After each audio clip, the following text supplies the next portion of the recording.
અમદાવાદના SG highway પર hit and run કેસમાં ઇજાગ્રસ્ત ડોક્ટર અનીશ તિવારીના ઘરે પહોંચ્યું વીટીવી ન્યૂઝ। ડોક્ટર અનીશ તિવારીએ જણાવી સમગ્ર ઘટના। તેમણે કહ્યું કે કારની સ્પીડ 100 થી પણ વધારે હતી। કારની જોરદાર ટક્કરથી સાયકલ પણ ભાંગી ગઈ છે। ઇજાગ્રસ્ત ડોક્ટર કૃષ્ણા શુક્લા વધુ ગંભીર હાલતમાં હોવાનું તેમણે જણાવ્યું છે। અનીશ તિવારીના પત્નીએ કહ્યું કે બ્લેક એસયુવીએ ફૂલ સ્પીડમાં ઓવરટેક કર્યું હતું અને પાછળથી ટક્કર મારી। કાર ચાલકની માનવતા પણ મરી પરવરી હતી। ટક્કર માર્યા બાદ તે સ્થળ પરથી ઊભો પણ ન રહ્યો અને ભાગી ગયો હતો। તેણે જાણવાની તસદી પણ નહોતી લીધી કે તેની ટક્કરથી સાયકલ સવાર લોકો કેટલા ઇજાગ્રસ્ત થયા છે। તેમની માટે સારવારની વ્યવસ્થા કરાવીએ।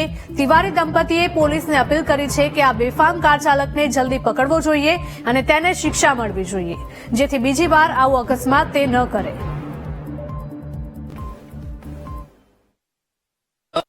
એક ધક્કો પાછળથી વાગ્યો, અંદાજ હતો કે આપણને વાગ્યું, પણ કોણ હતું શું કે નહીં, ખાલી રોલ થઈને ફેંકાયા આપણે।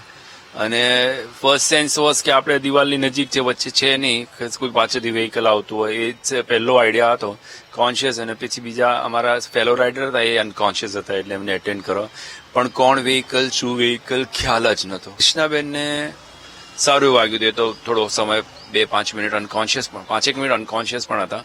બ્રીધિંગ ચાલુ થયું ને પછી ફ્રોથી એમનો આ કોલર બોન ફ્રેક્ચર છે, અહીંયા બહુ ડીપ ઇન્જરી હતી અને અમને એવું લાગ્યું કે આ પણ ફ્રેક્ચર હોઈ શકે।